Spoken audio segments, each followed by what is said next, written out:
but about service. We also humbly ask you lend your wisdom, courage, and clarity to the members of the Senate Blue Ribbon Committee as they conclude their investigation into the flood control anomaly. As the committee is set to come up with its report, may truth, fairness, and justice prevail. Guide them to make the right decisions, free from fear, favor, or political pressure, and always anchored in what is right for the nation and for the people most affected. We pray especially for wisdom and urgency as we address the rising cost of food and healthcare. Stir our hearts to give time, focus, and genuine commitment to lasting solutions that will ease the daily struggles of our people. May compassion inform policy, and may justice shape our priorities. Grant us courage to be accountable, humility to listen, and unity to work together for the common good. Above all, may the welfare of our people remain at the center of all that we do. May your will prevail in our laws, our leadership, and our nation. We offer this prayer with faith and hope, trusting you in your guidance now and forever. Amen. Amen.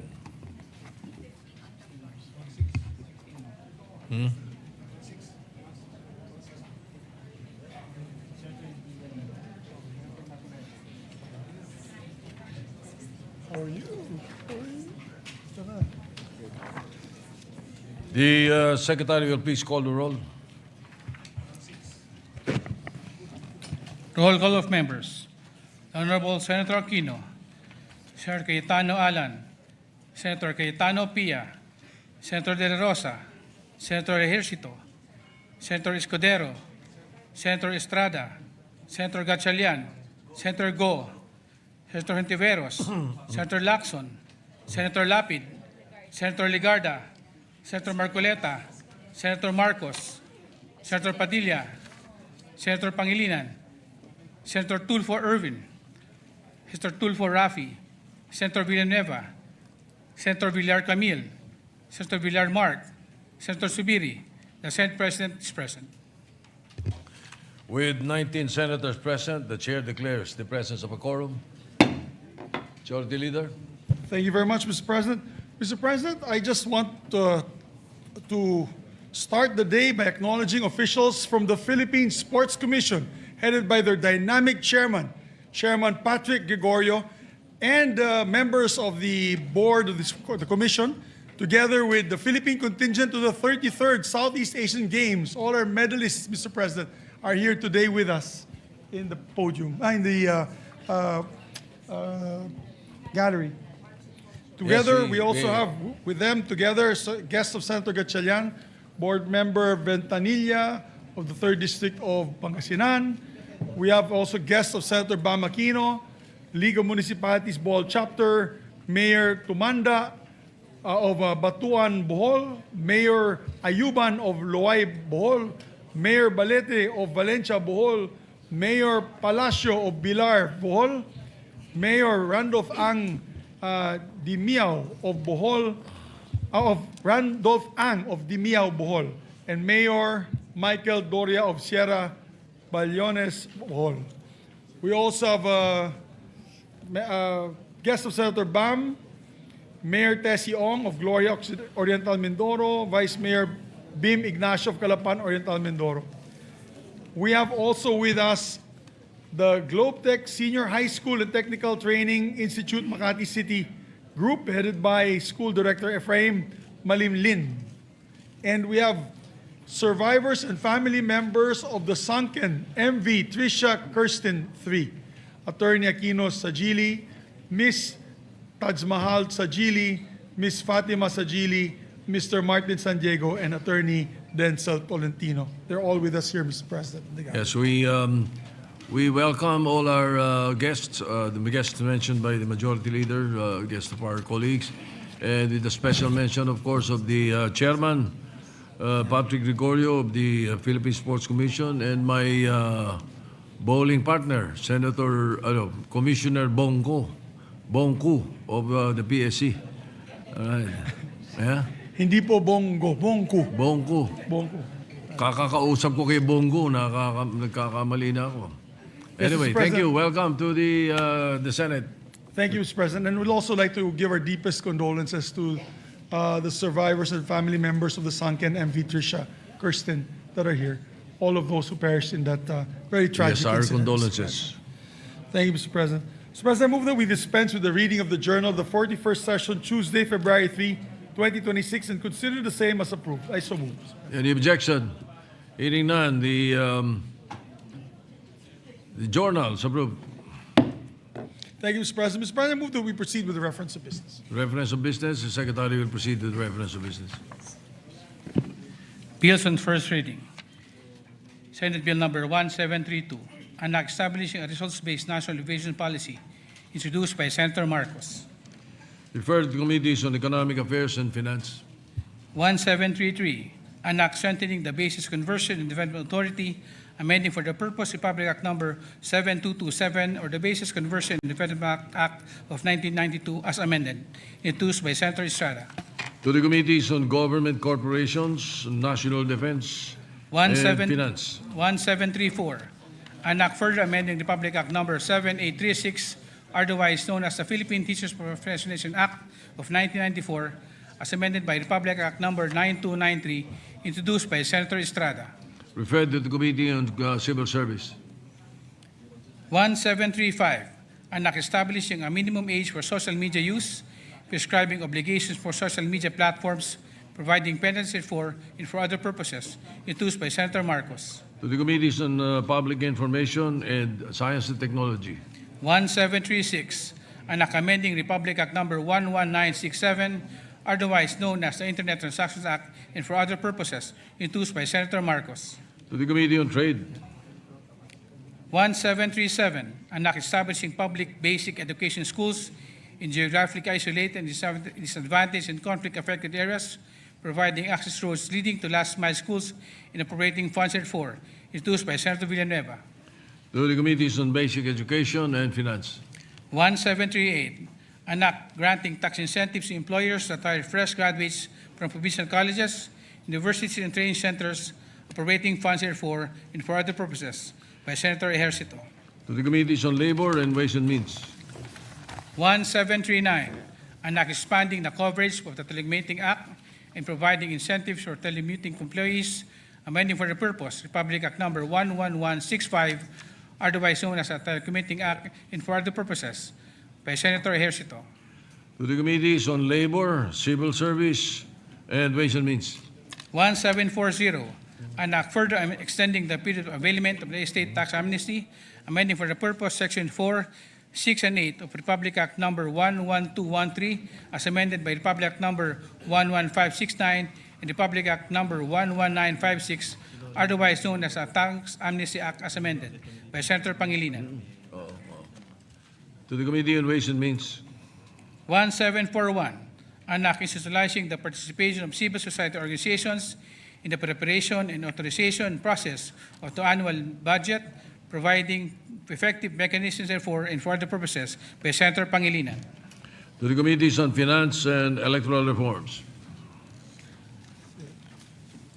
Resolution number 279, resolution directing the Senate Committee on Women, Children, Family Relations, and Gender Equality conduct an inquiry in need of legislation into the rescues of foreign human trafficking victims in the Philippines, by Senator Hontiveros.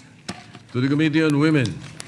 280, calling for appropriate Senate committee to conduct an investigation in need of legislation into the status of the 107.23 billion remitted by PDIC to the National Treasury with the specific objective of establishing a diversion mechanism, by Senator Hontiveros.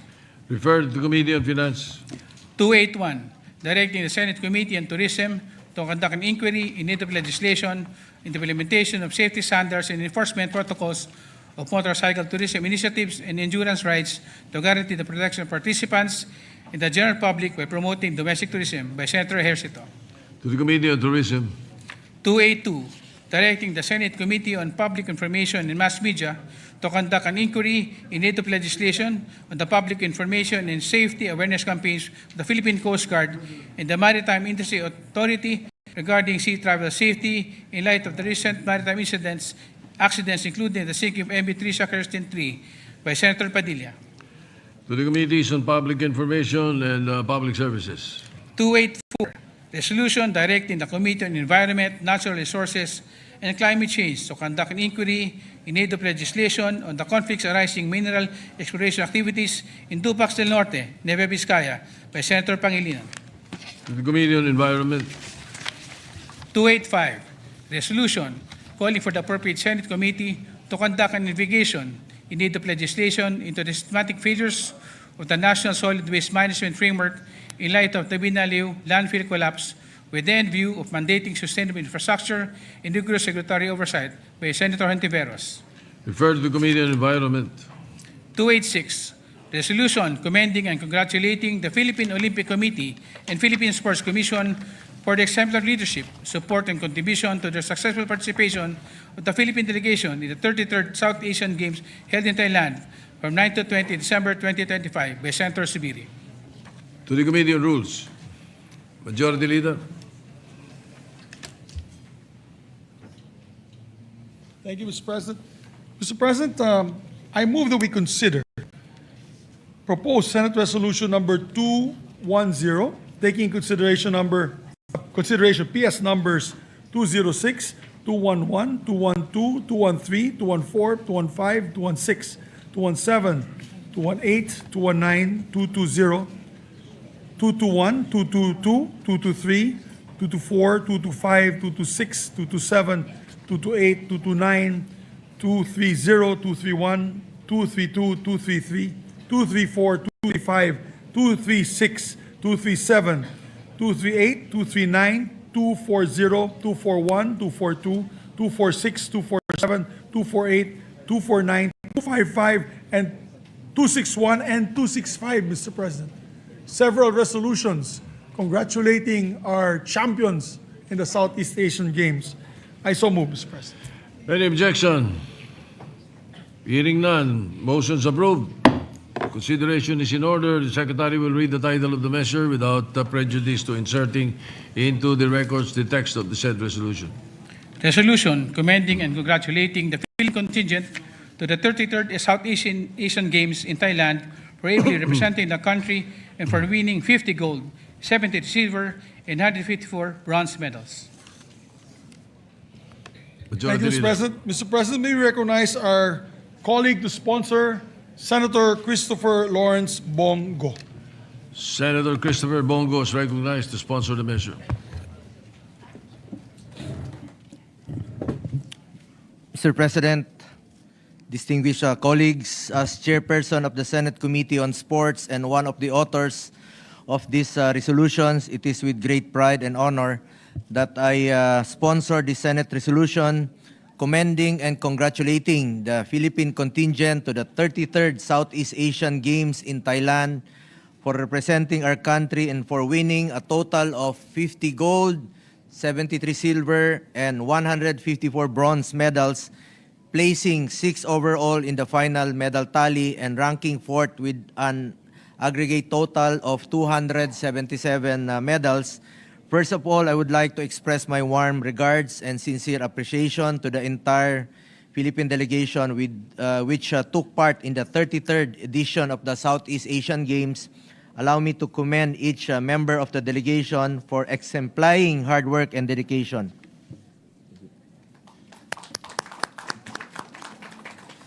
Dito po ang iba sa kanila, mga nanalo rin po ng ginto, silver at bronze. Held from December 9 to December 20, 2025, the 33rd SEA Games brought together around 12,000 athletes competing in 54 sports, comprising 50 international sports, 3 demonstration sports, and 1 value-added sport across various venues in Bangkok and Chonburi province. 11 countries in the region participated in the event: Brunei, Cambodia, Indonesia, Laos, Malaysia, Myanmar, Singapore, Thailand, Timor-Leste, Vietnam, and the Philippines. For this regional sports spectacle, the Philippines sent its largest ever delegation with approximately 1,600 athletes and officials proudly representing the country in various sporting events underscoring the nation's strong commitment to athletic excellence and regional camaraderie. Mr. President, the remarkable performance of our athletes is a testament to the unwavering dedication, discipline, and perseverance of our Filipino athletes, coaches, and support staff, which trained tirelessly and competed with integrity, resilience, and excellence. Their journey to the 33rd Southeast Asian Games was marked by countless hours of training, personal sacrifice, and steadfast commitment to excellence. Each medal they brought home symbolizes not only personal victory, but also national pride, inspiring millions of Filipinos, especially our youth, to pursue their dreams through sports. At isang paraan rin po na ilayo natin ang mga kabataan sa masasamang bisyo ay through sports. Parati kong sinasabi, get into sports, stay away from drugs to keep us healthy and fit. Mr. President, since assuming the chairmanship of the Committee on Sports in 2019, we have seen the country secure its first Olympic gold medal. Sa Tokyo Olympics na panalunan po ang kauna-unahang gold ni Heidelin Diaz at 2 gold naman po sa 2024 Paris Olympics. Dati po, kulela tayo, wala talaga tayong ginto sa Olympics. Ngayon, meron na tayong 3 na gold medal sa Olympics. Kaya pa nating madagdagan ito pag nagtulungan po ang PSC, POC, private sector. Mr. President, these achievements highlight the importance of bringing together all of our sports agencies, kagaya po ng Philippine Sports Commission, Philippine Olympic Committee at ang mga pribadong stakeholders para sa kapakanan at tagumpay ng ating mga atleta. We must unite and support a strong and effective system for our athletes. Importante magkaisa po ang lahat po ng sports sector. Of course, ang ating mga national sports associations. Hindi lamang financial po ang tulong na kailangan ng ating mga atleta. Napakahalaga rin po ang moral support, sapat at masustansyang pagkain sa panahon ng kanilang training at maayos na kagamitan upang maging ganap ang kanilang paghahanda. Kailangan po nakafocus lang po ang ating mga atleta sa pagtitraining at pagko-compete. Wala na silang ibang dapat isipin pa. Nakatutok po ang ating mga atleta para marami pa tayong mapanalo ng mga medalya sa mga international competition. Kaya kailangan nakafocus lamang sila sa kanilang complete training habang tayo naman ay nagbubuklod upang tiyakin na lahat ng kanilang pangangailangan ay natutugunan. When government and the private sector move together, our athletes are empowered to reach their full potential. Mr. President, esteemed colleagues, ako po'y nakakasiguro that our country will become a strong contender in future competitions and we will be dubbed as a sports powerhouse in Asia. Congratulations rin po sa recent hosting po ng Philippine Tennis Association sa recently WTA 125 competition. Ito po yung Philippine Open na nakapag-promote not only tennis, no, but also tourism po para sa ating bansa na napakaganda naman po talaga ng Pilipinas na ipagmamalaki natin. To our athletes, you have become a symbol of strength and a great source of inspiration to our fellow countrymen that continues to give us hope in the face of adversity.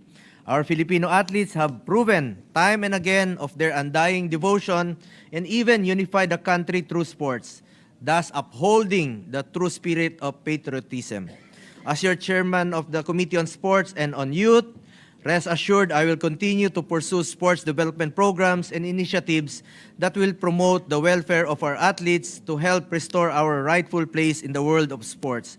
Naniniwala rin po ako na isang paraan nga po ito na ilayo natin ang mga kabataan. Hindi lang po kabataan, ang mga kababayan natin sa masasamang bisyo through sports po. Healthy pa tayo pag when we are physically fit. At bilang sponsor po ng budget ng Philippine Sports Commission sa nakaraang 6 na taon, pinaglaban ko po talaga na mataasan ng kanilang budget dahil po para naman po ito sa ating mga atleta. Napakaliit po ng share ng PSC. Every year lang po, kumbaga sa piece of sa cake, parang wala pang ang asukal doon sa icing yung share ng Philippine Sports Commission sa natatanggap nila sa national government. Kaya naman po, masaya po ako. Worthy of note, Mr. President, is the Supreme Court's order directing PAGCOR and PCSO with finality na po ito na buo na po ang i-remit na full amount due to PSC nasa as mandated by law, at inaasahan natin na malaking tulong po ito sa ating mga atleta at sa ating sports sector. At pakiusap ko lang po sa PSC, gamitin niyo po ang pondo ng bayan, ang PSDF, Philippine Sports Development Fund, sa tama at magagamit po ng ating mga atleta yung pera po ng gobyerno. Moreover, I strongly value the role of sports tourism in our country. Yan naman po ang priority ng ating chairperson at ng buong komisyon ng PSC ngayon. Aside from promoting sports, ay mapopromote rin po ang kagandahan ng ating bansa, sports tourism. By hosting and supporting sporting events, we showcase the Philippines as a premier destination for sports while inspiring our people, especially the youth, to engage in physical activities and strive for excellence. Muli, binabati ko po ang Philippine delegation sa 33rd SEA Games. Win or lose, pusong Pinoy ang panalo. Lumalaban talaga ang pusong Pinoy. Isang mainit na pagbati po sa inyong lahat, at bawat isa sa inyo ay naging bahagi ng tagumpay ng ating bansa. Thank you, Mr. President. Mabuhay po ang ating mga atletang Pilipino. Andito po sila. Thank you. Majority Leader. Thank you, Mr. President. Mr. President, may I be allowed to also sponsor the said measure? If I may, Mr. President. Go ahead. Thank you. Please. Mr. President, I would like to join my colleagues in giving a big salute to all the athletes who proudly represented us in the 33rd Southeast Asian Games in Thailand.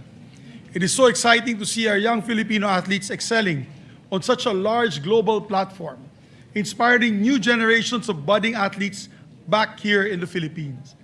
We celebrate not only their impressive medal haul of 50 golds, 73 silvers, and 154 bronzes, but we also celebrate their fierce determination, their hard work, and their commitment to showing the best of the Filipino spirit to the sporting world.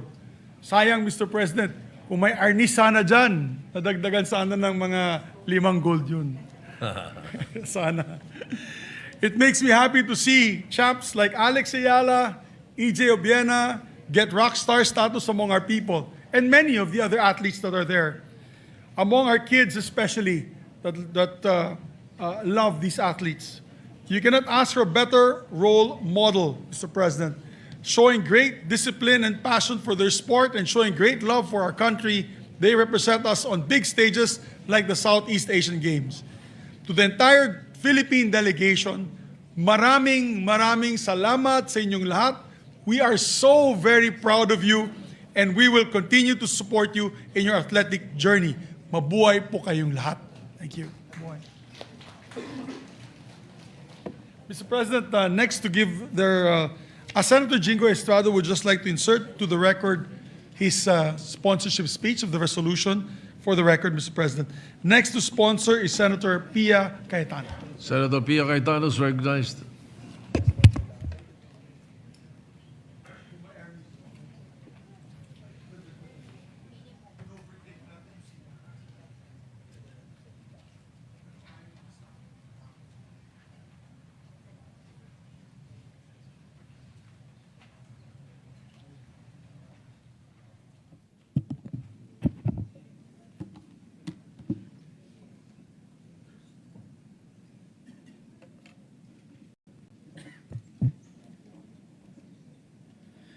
Mr. President, I rise to co-sponsor Senate Resolution number 210, taking into consideration 4 resolutions that I filed: Senate Resolution number 239, Senate Resolution number 240, Senate Resolution number 241, and Senate Resolution 242.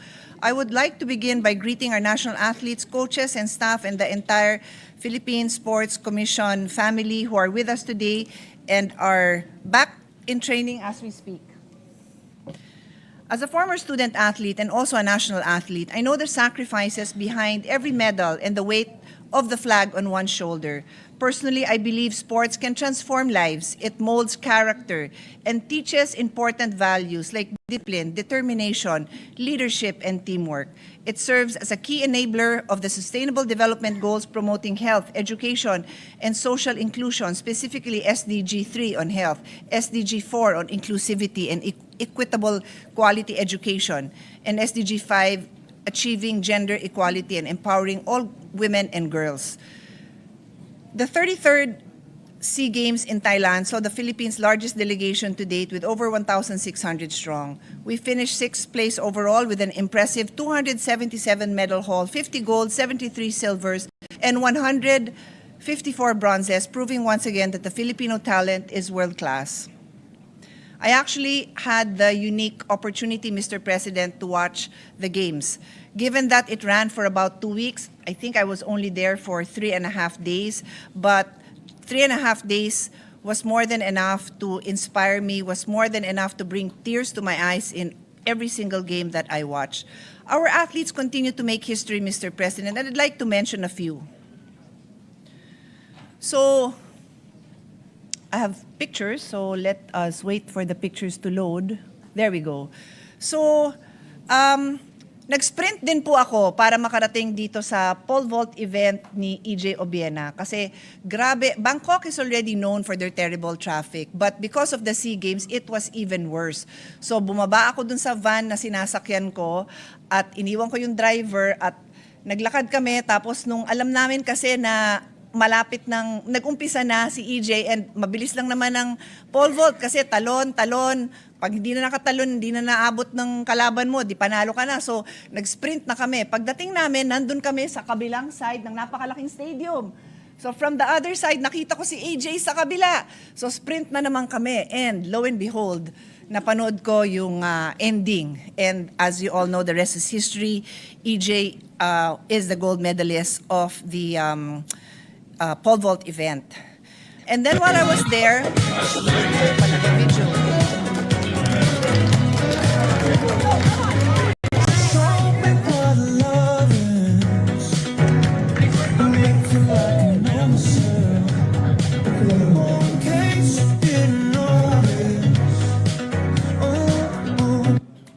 yeah, and then another Filipino, si Elijah Cole, also won the bronze medal.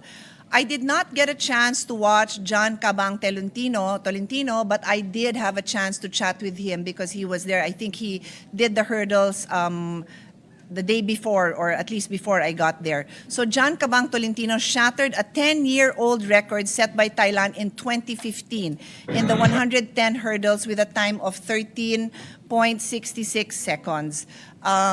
Very inspiring because he's a Filipino who lives in Spain. And when I was interviewing him, he told me that he is about to go to law school as he continues to train as an athlete. So we're very happy to know that our athletes are continuing also in other areas of life beyond sports. The next sport that I want to mention is men's football team. Our men's football team reached the semifinals for the first time since 1991, ending a 34-year drought. And then we have 11-year-old Marcel Paris Alegado, who made history as our youngest ever gold medalist in skateboarding. Agatha Wong, dear colleagues, would you believe, has won 6 gold medals over all the SEA Games that she has attended. Iba yung kondisyon ka, nanalo ka ng medal ngayon, nanalo ka siguro ng 2 medal this year, pero to win a medal every time that there's gold medal at that, every time there's a SEA Games in the past, the 6 last SEA Games is a feat in itself. So congratulations to Agatha Wong. The baseball team also clinched their 3rd straight championship. Beach volleyball. Alas Pilipinas with members Bernadette Pon, Cici Rondina, Pando, and Deej Rodriguez made history with their first ever beach volleyball gold. I would have wanted to watch beach volleyball. I'm a fan of these girls. Kaya lang, malayo. I think it was more than 3 hours away, no?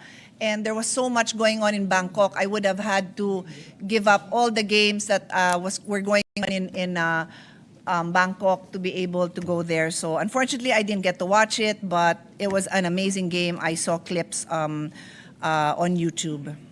The triathlon team. The triathlon team is also very close to my heart because I am a triathlete. Sabi nila, if you do a triathlon once a year, you can call yourself a triathlete. If you do an Ironman, which is 3.8-kilometer swim, 180-kilometer bike, and 42-kilometer run, you do it once and you can call yourself a triathlete for life. So therefore, I am a triathlete for life, as I have done an Ironman. So this triathlon team is so close to my heart. They asserted absolute supremacy with a historic 3 gold medal sweep in a single day. Kira Ellis, and I had hoped that my team would be able to show a photo. That's her on the right bottom corner. Won 2 or 3 golds, if I'm not mistaken. She also won the youth championship, I think, barely a year ago. But I wanted to show a photo because her first ever triathlon was in my event when she was 3 years old. I have an event in memory of my son who passed away he passed away because he had a rare chromosomal disorder, but for many years I hosted a 12-hour event in his memory. It's called Gabriel Symphony. And she was the youngest participant at the age of 3. She swam with a kickboard and then biked in a trike and then ran. And so that is my connection with Kira and her family. As, I've seen her grow up. She ran my first Pinay in Action. She walked because she was 2 years old when she joined. But I'm so happy to see her living her dream and achieving her goals. Gilas Pilipinas. I was so proud to be able to witness their win. They secured their 20th championship in a hard-fought, emotional game. I should be showing you photos of both the men's and women's team, as I had the honor of watching and cheering and pulling the hair of Chairman Pato because we sat beside each other. And these were back-to-back games. And then what we did in between the women's, no? Was the women's, no? The women's game, they won. And then we left to watch Yumir's game, and he also won. And then we went back to watch the men's game, and they won. So, ako siguring swerte sa kanila, sa presence ko. No, joke lang yon. They worked hard, they deserve it. I was honored to be able to watch this. So speaking of Yumir, I got to watch him box. To be honest, I am not one to watch boxing. Natatakot ho ako na makita yung mga atleta natin na sumusugod at nakikipagbakbaka na alam ko may potential na masaktan sila. So I don't really watch. Pero kasi pag yung mga players na natin, sabi ko, if they can show up to fight in the game, then I can show up to cheer. So I got to watch a couple of them, including Olympian Ira Villegas, who brought home the silver or bronze? Ira? Bronze? Bronze. And then yun nga, napanood ko si Yumir. Wow, what a show. I don't know how many of you know, but many of us were not happy with the officiating in Thailand. And despite the many amazing boxers that we have, many of them were practically sure wins. Unfortunately, they did not make it, but Yumir did. And Yumir, dear colleagues, is a 5-time gold medalist, winning a gold every time he joined the SEA Games since 2015. So what an honor to watch you, Yumir. This momentum of excellence continued as we look at the individual record breakers who stood out among the best in the region.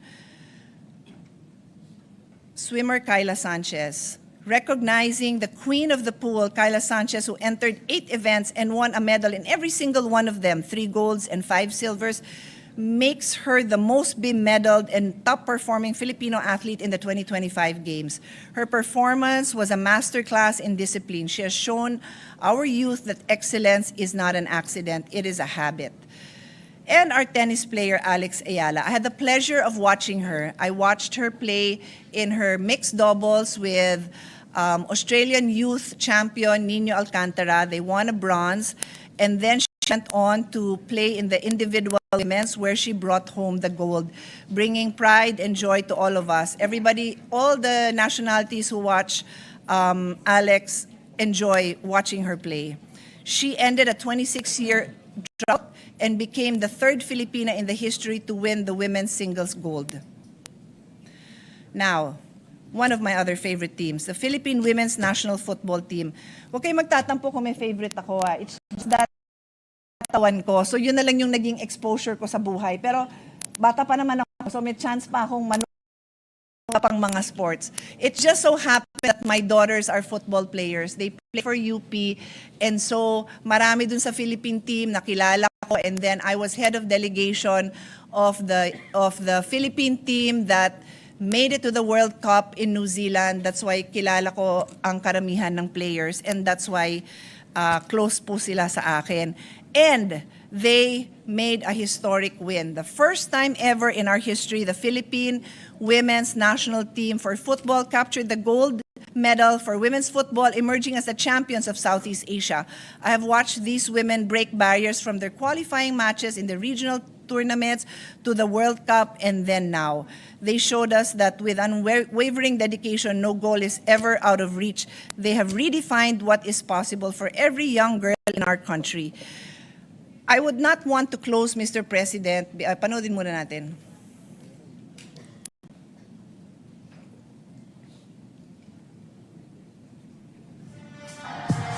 Did y'all boys not get the memo? I do not stay. What's the move? Can I tell the truth? I was doing this for you, then I have nothing left to prove. Nah, this for me though. I'm just trying to stay alive and take care of my people. This is history. The Philippine women's football team just won the first ever Southeast Asian Games. Trophies. And they don't have no award for that. Shit don't come with trophies.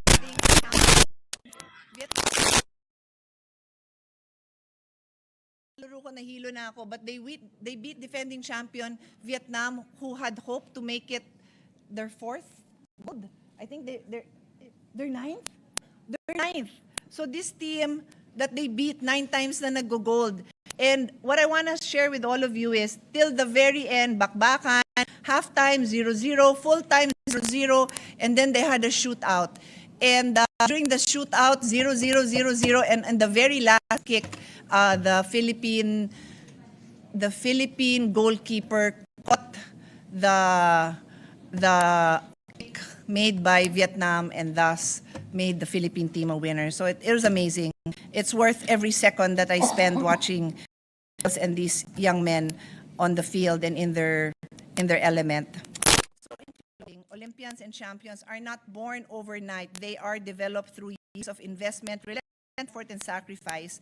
We all extend our deepest gratitude to the coaches and support staff, PC and POC, and as I always say, it takes a village to raise an athlete.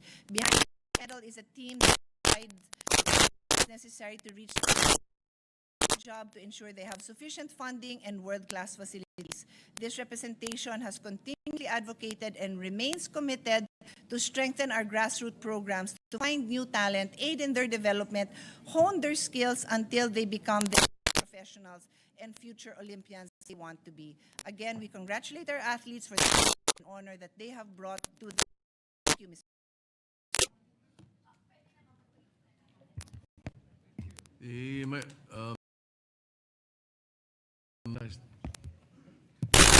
Thank you, Mr. President. Mr. President, dear colleagues, ilang isa po sa may akda ng Senate Resolution number 255. Ako po ay lubusan na nalulugod. At Mr. President, dear colleagues, bilang isa po sa may akda ng Senate Resolution number 255, ako po ay lubusan na nalulugod at buong pusong nagpupugay sa ating mga atletang itinaas ang ating bandila sa nakaraang 33rd Southeast Asian Games na ginanap sa Thailand nitong Disyembre.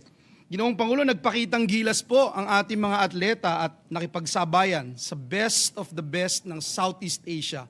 At dahil po dito, sila ay nag-uwi ng kabuuang 277 na medalya. 50 ginto, 73 na pilak, 154 na tanso. Mr. President, this is the largest overseas medal haul in the history of the Philippines.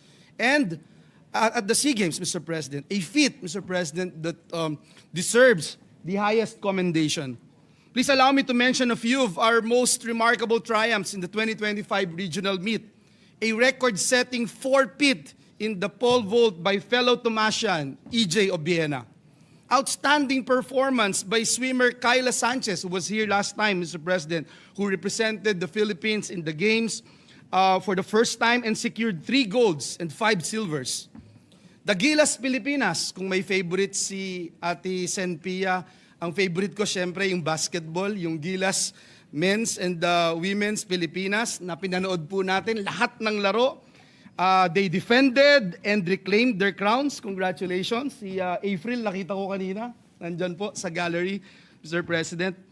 Historic achievements in volleyball with the women's beach volleyball team composed of Cici Rondina, another fellow Tomasian, Mr. President, Bernadette Pons, Dij Rodriguez, and Sunny Villapando, claiming the nation's first ever gold in the event, and the men's volleyball squad earning a well-deserved bronze. The Blue Boys and Blue Girls dominated softball. Who can forget Alex Ayala ended a 26-year title drought in women's singles tennis. The men's baseball team struck gold for the 3rd straight time and 4th overall for the country. My fraternity brother, Yumir Marshall, claimed his 5th career SEA Games gold medal. We're proud of you, Brad. Our women's football team clinched our historic first ever gold in the regional meet.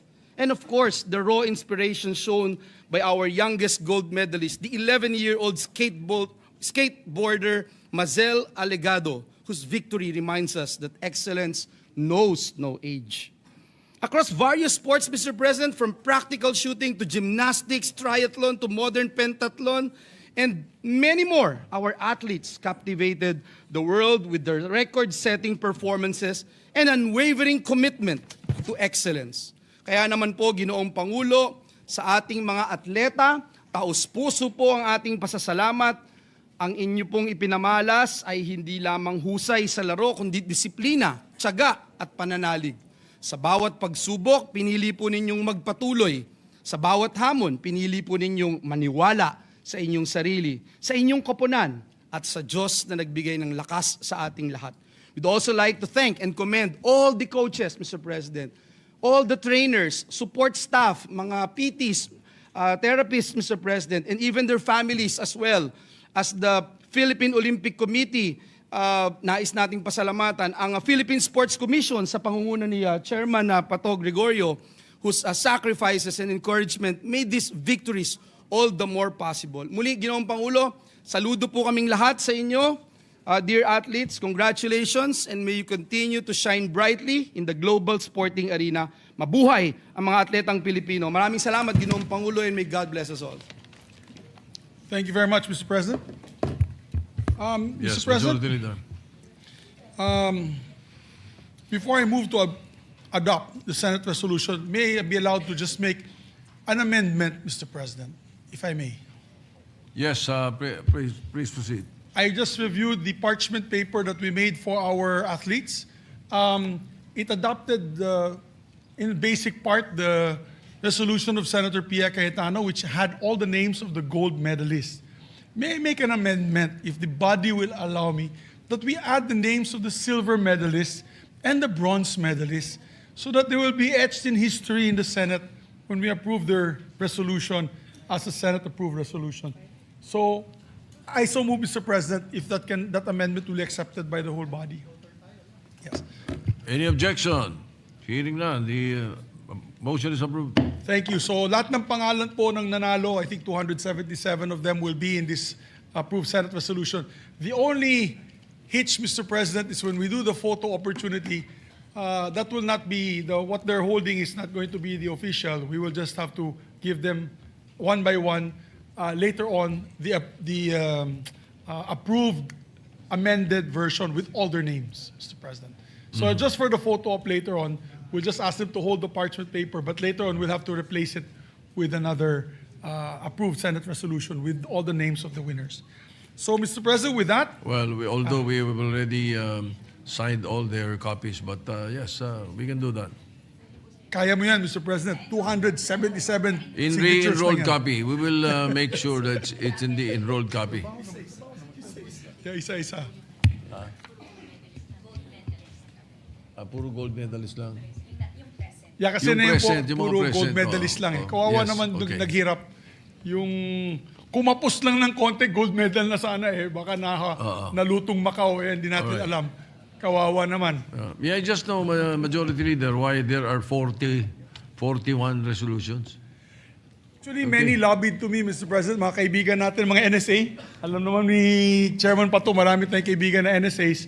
And they said kung pwede, solo resolution, solo. If we did that, Mr. President, it will take maybe 1 week to approve and have photo ops with all these athletes. So we decided, Mr. President, in the Rules Committee, is to just have one resolution congratulating them all. Kaya sinama na natin po sila lahat. Taking into consideration all the others. All right. Yes, sir, Mr. Okay. President. So, Mr. President, and before we adopt it, I move that we make all members as co-author and co-sponsor of this measure, Mr. President. Any objection? Hearing none, all members are made co-authors or co-sponsors of the proposed resolution 210. Mr. President, with that, I move to adopt proposed Senate Resolution number 210, taking into consideration all the aforementioned resolutions I mentioned earlier, Mr. President. Any objection? Hearing none, proposed Senate Resolution 210 is hereby approved and adopted. Congratulations to all the athletes. Mabuhay po kayo lahat. Mabuhay po kayo lahat. Before we do the photo opportunity, Mr. President, we'll take up another resolution which is equally important, Mr. President. If I may, Mr. President, I move that we take in consideration proposed Senate Resolution number 286, which congratulates also the Philippine Olympic Committee and the Philippine Sports Commission. Because without their invaluable support, we would have a difficult time to receive all these medals from our athletes. All right. Hearing no objection, consideration is in order. You may proceed. Thank you. We ask the Secretary to read the title. The Secretary will read the title of the measure without prejudice into inserting into the records the text of the said resolution. Resolution commending and congratulating the Philippine Olympic Committee, the Philippine Sports Commission for the exemplary leadership, support, and contribution to the successful participation of the Philippine delegation in the 33rd Southeast Asian Games held in Thailand from 9 to 20 December 2025.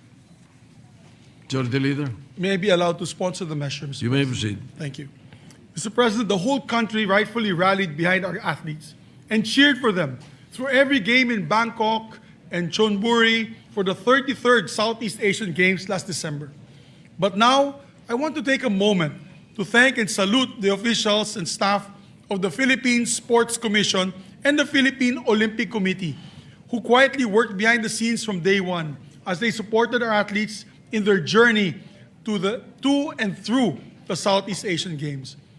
To the Philippine Sports Commission, Chairman Pato Gregorio, and all the members of the Commission, and to Philippine Olympic Committee President Bambo Tolentino, and all the hardworking people of the PSC and POC, maraming salamat po.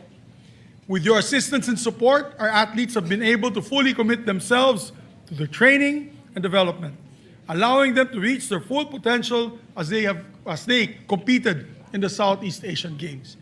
Thank you for shepherding our delegation not just in the SEA Games, but throughout their long-term growth as athletes.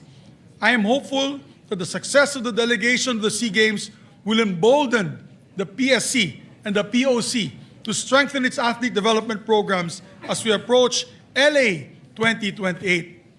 And you can trust that we in the Senate, Mr. President, pangako po namin sa PSC at POC, kami po sa Senado ay handa tumulong sa inyo sa PSC at POC and support our athletes throughout this golden age of Filipino excellence in sports.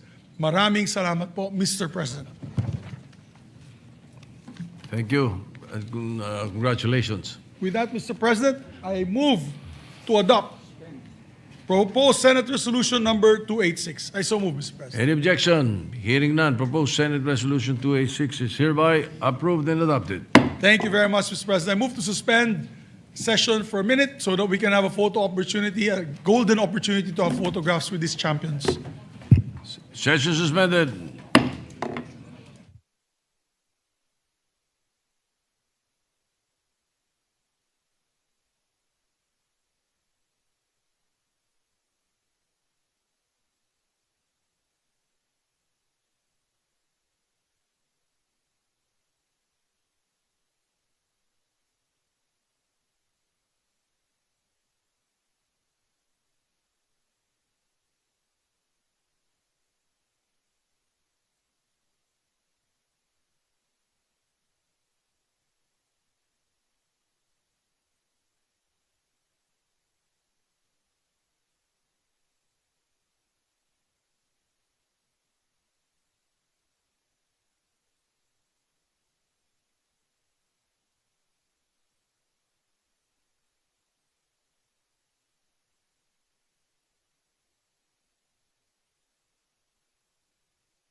Paglaruan na lang daw ang media sila. May ano, hindi paglaruan natin. Game sila eh. Oo. Oh, ang ganda oh. Ang ganda. Session is resumed. Thank you very much, Madam President. Madam President, nice to see you on the yes, session resumed already, right, Madam President? Yes, session is resumed. Thank you, Madam President. Madam President, I move that we adjourn session until 3 o'clock in the afternoon, Monday, February 9, 2026. I so move, Mr. President. Madam President. Any objections? I don't see the minority here, only the majority. This is also in cooperation with the minority. With the minority, They know that yes. we're going to adjourn early. No objections heard. Session is adjourned until Monday, 3 o'clock. February 9, 9. 2026. Thank you very much, Madam President. Yay.